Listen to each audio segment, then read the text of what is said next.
व्यवस्थित दिसतंय. चला. नमस्कार विद्यार्थी मित्रांनो, मी संतोष बोटेवार आपलं स्वागत करीत आहे विद्या कोचिंग क्लासेसमध्ये. तर आज आपण गणिताचे जे महत्वाचे प्रश्न नवोदय या परीक्षेत विचारले जातात त्या सर्व प्रश्न आपण पाहणारच आहोत. त्याचबरोबर बऱ्याचशा विद्यार्थ्यांना कॅल्क्युलेशनचा पण प्रॉब्लेम असतो. ते कॅल्क्युलेशनचे पण आपण कसे करायचे ते पाहणार आहोत. चला. वेळ न वाया घालवता आपण प्रश्नांना ची सुरुवात करू. पहा, आता परीक्षेच्या दृष्टिकोनातून माझ्याकडे मागच्या वर्षीचे बरेचसे प्रश्नपत्रिका आहेत, त्याच्यावर आधारितच मी सर्व पेपर घेणार आहे. ठीक आहे. तर आता मागच्या परीक्षेमध्ये जर पाहिलं आपण तर कोणते कोणते प्रश्न नेहमी विचारले जातात ते जर पाहिलं आपण, इथे जर प्रश्न पाहिला की अवयव मिळतात, अवयव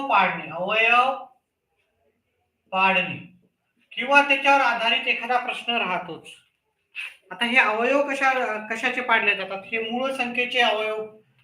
मूळ संख्या आपल्याला माहित असणं गरजेचं. तर आपण एक काम करू, पहिले मूळ संख्येपासूनच सुरुवात करू. मूळ संख्या काय असतात? कारण मूळ संख्येवर एक प्रश्न असतोच, संख्या, आणि मूळ संख्येवर एक प्रश्न आपला हमखास परीक्षेत ठरलेलाच असतो. तर मूळ संख्या ह्या त्या संख्या असतात. आता मूळ संख्या आपल्याला माहिती आहे, 2, 3, 5, 7, 11, 13, 17, 19, 23, 29, 31, 37, 41, 43, 47 ह्या मूळ संख्या आहेत.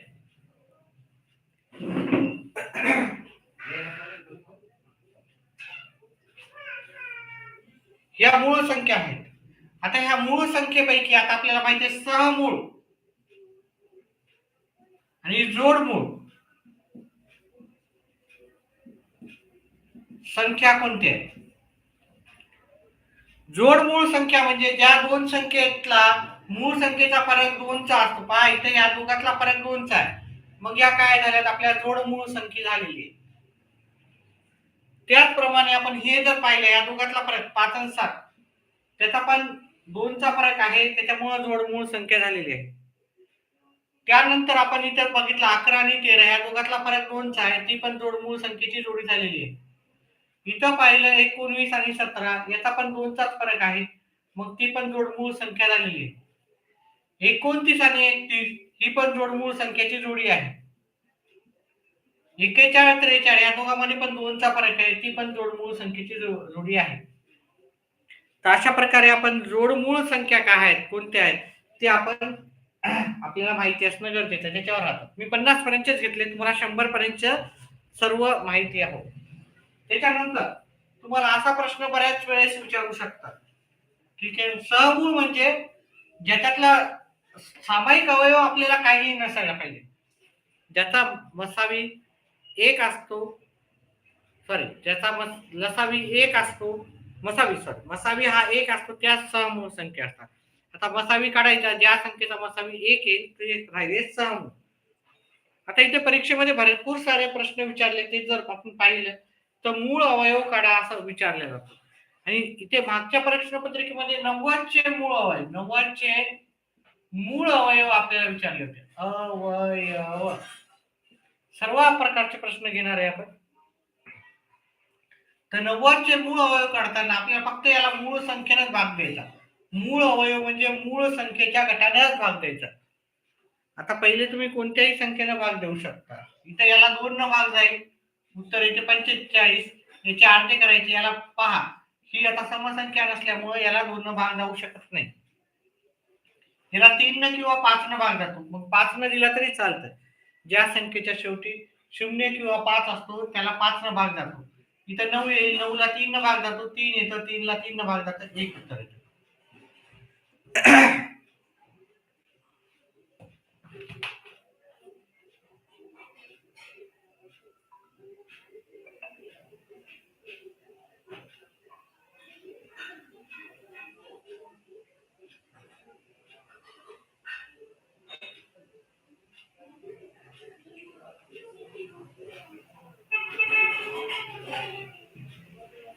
चला, तर 90चे हे मूळ अवयव होते काय होते, 2 गुणिले 5 गुणिले 3 गुणिले 3 हा आपला त्याचा 90चे मूळ अवयव. त्याचप्रमाणे आता आपण अजून प्रश्न पाहू.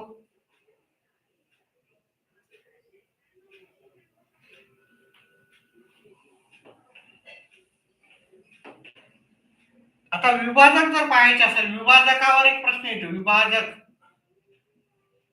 एखाद्या संख्येचे विभाजक कसे काढायचे.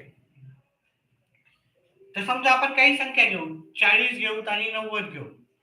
ह्या दोन संख्येचे विभाजक आपण काढू, म्हणजे प्रत्यक्षात आपल्याला समजेल याच्यावर आधारित प्रश्न कसे येणार. 40 चे विभाजक म्हणजे 40 ला कशा कशाने 40 चे विभाजक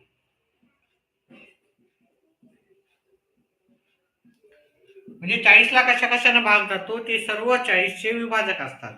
आता आपल्याला माहिती आहे 40 ला 1 न भाग जातो, 1 न प्रत्येक संख्येला भाग जातो. 2 न जातो 40 ला, कारण समसंख्या आहे. 40 ला 3 न भाग जात नाही, त्याच्यामुळं 3 हे 40 चे विभाजक नाहीये.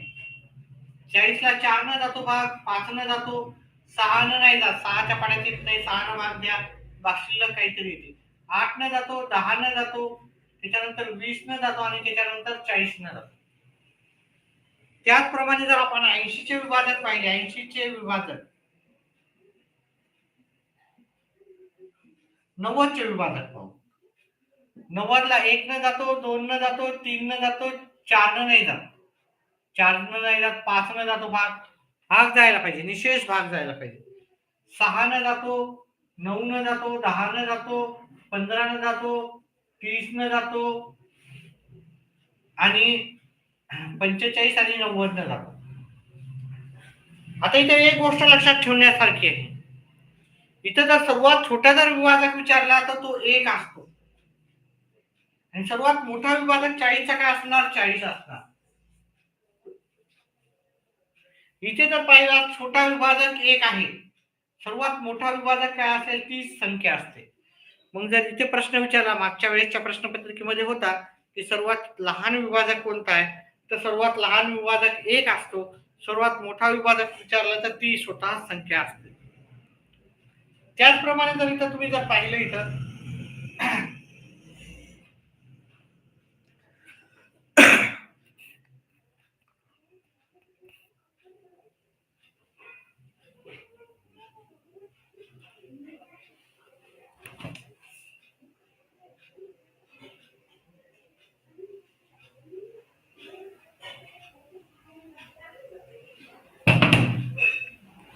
इथं पाहिलं तर असा पण प्रश्न येऊ शकतात की सामायिक विभाजक 40 चे आणि 90 चे विभाजकाची संख्या किती आहे, त्याच्यातला फरक किती आहे, किंवा सामायिक विभाजक कोणते कोणते आहेत असा. तर फरक जर म्हणला त्यांनी तर याचे विभाजक आहेत 1 2 3 4 5 6 7 8 आहे. त्याचे फरक जर विचारला तर याचे विभाजक आहेत 1 2 3 4 5 6 7 8 9 10 11. मग जर फरक जर विचारला दोघांमधला तर कितीचा फरक आहे, 11 मधून 8 गेले, 3 चा फरक आहे. पण असाही प्रश्न विचारू शकतात की या विभाजकाचा सामायिक विभाजक किती आहे, 40 चे आणि 90 चे एकूण सामायिक विभाजक किती आहे. मग सामायिक विभाजक जर पाहिले तर 1 आहे, इथे 1 आहे, इथे 2 आहे, इथं 2 आहे, इथं 5 आहे, इथे 5 आहे, इथं 10 आहे, इथे 10 आहे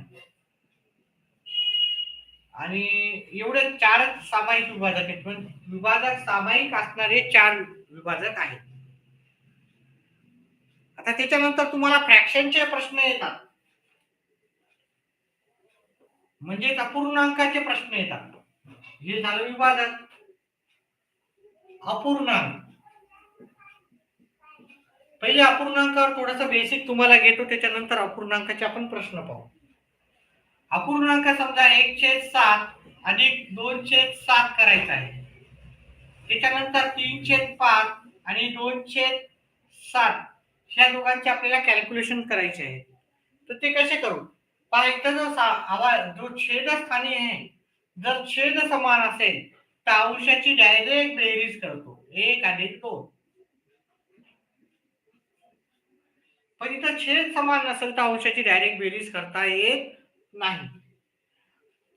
मग कसं करायचं याला? मग या दोघांचा क्रॉस मल्टिप्लाय करायचा.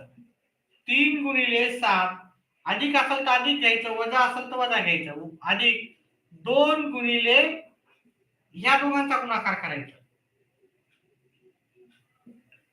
आणि खाली मग या दोघांचा पण तुम्हाला गुणाकार करावा लागेल. 5 गुणिले 7 ह्या दोघांची बेरीज केली तर 21 येते, ह्या दोघांची बेरीज केली तर 10 येते.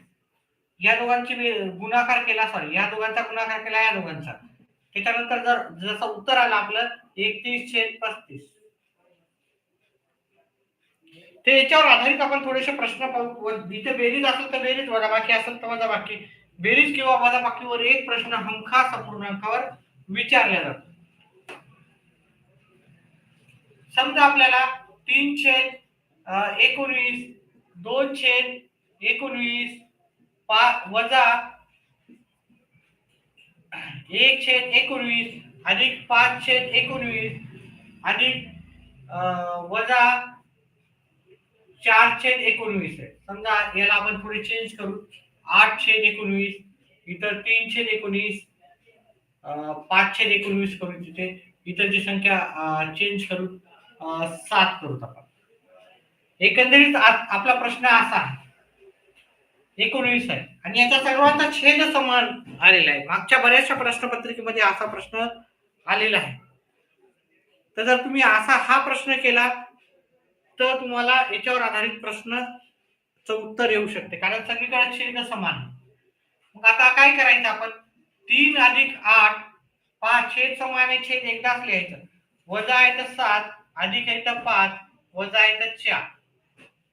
आता इथं बेरीज आणि वजाबाकी करताना बरेचसे विद्यार्थी कन्फ्युज होतात. इथं काय करतात, आपल्या लकांची मागणीनुसार बेरीज आहे, इथं बेरीज आणि इथं बेरीज करतील. ते तसं नाही करायचं. 3 अधिक 8 3 8 आणि हे 5 एकत्र घ्यायची धन संख्या आणि ऋण संख्या एकत्र घ्यायच्या. हे चुकवण्याची शक्यता राहते. आता या सर्व धनसंख्येची बेरीज करायची आणि ऋण संख्येची सेपरेट बेरीज करायची. 8 आणि 3 11 11 आणि 5 16 वजा या ऋण संख्येची बेरीज आहे 11/19. मग याची हे केले 11 मधून 16 मधून 11 गेले 5 उरतात (19) आपलं उत्तर राहणार आहे. ठीक आहे. पुढचा प्रश्न घेऊ आपण याच्यावर आधारित. एक खूप पॉप्युलर असा प्रश्न आहे. 1/2 अधिक 3/4 अधिक 5/8 किंवा 3/8 अधिक किंवा 1/1 घेऊ आपण. चला ठीक आहे. 1/16 ह्या सर्वांची बेरीज करायची आपल्याला. पहा हे जे मी प्रश्न सांगायला त्याच्यामध्ये सर्व इन्क्लुडेड आहे. बऱ्याचशा गोष्टी इन्क्लुडेड आहे. तुम्ही जर याचाच अभ्यास करून गेला तर तुम्हाला बरेचसे मार्क पडण्याची किंवा तुमचं एक काय होऊ शकतं, रिव्हिजन टाईप होऊ शकतं. ठीक आहे. आपल्याकडे लाईव्ह खूप कमी असतात, एकदम व्यवस्थित आपलं मार्गदर्शन असतं. तर आपल्या मित्रांना पण लाईव्ह यायला सांगू शकतात. 1 मिनिटाच्या नंतरच आपण हे प्रश्नाचं उत्तर करू. उत्तर येत असेल तर कमेंट बॉक्समध्ये टाका. 1 मिनिटाच्या ब्रेक नंतर सुरू करू.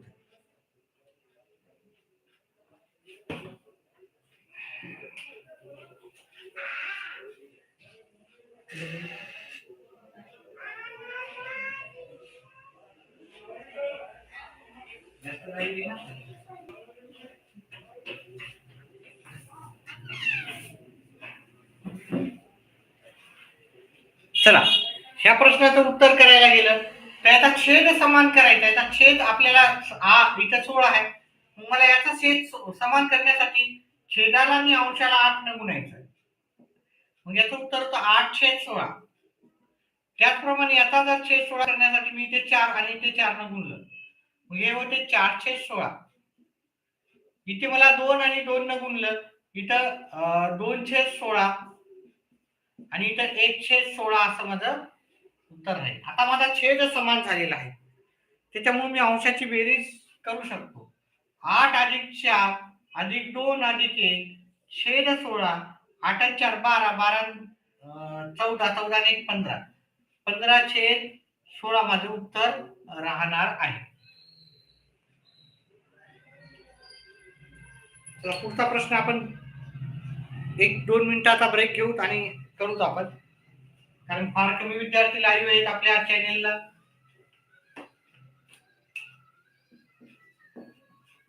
ब्रेक 5 मिनिटाचा घेऊ.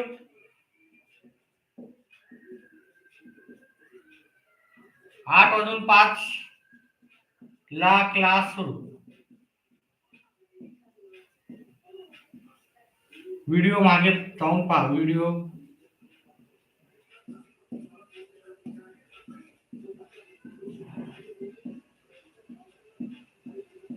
8:10 10 मिनिटाचा ब्रेक घेऊ विद्यार्थी मित्रांनो. ठीक आहे, मला पण थोडा आराम भेटेल करायला. तर 10 मिनिटाच्या ब्रेकनं सुरू करू. 8:10 मिनिटाला.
साडेसात मुलं पावणे 8 वाजता 7:30 5-10 मिनिट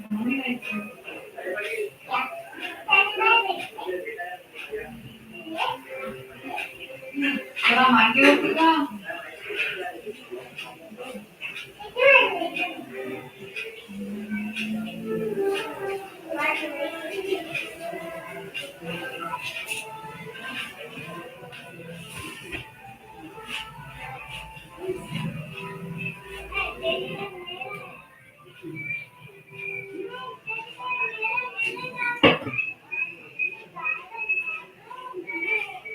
जास्त कोणीच नाही. सुरुवातपासून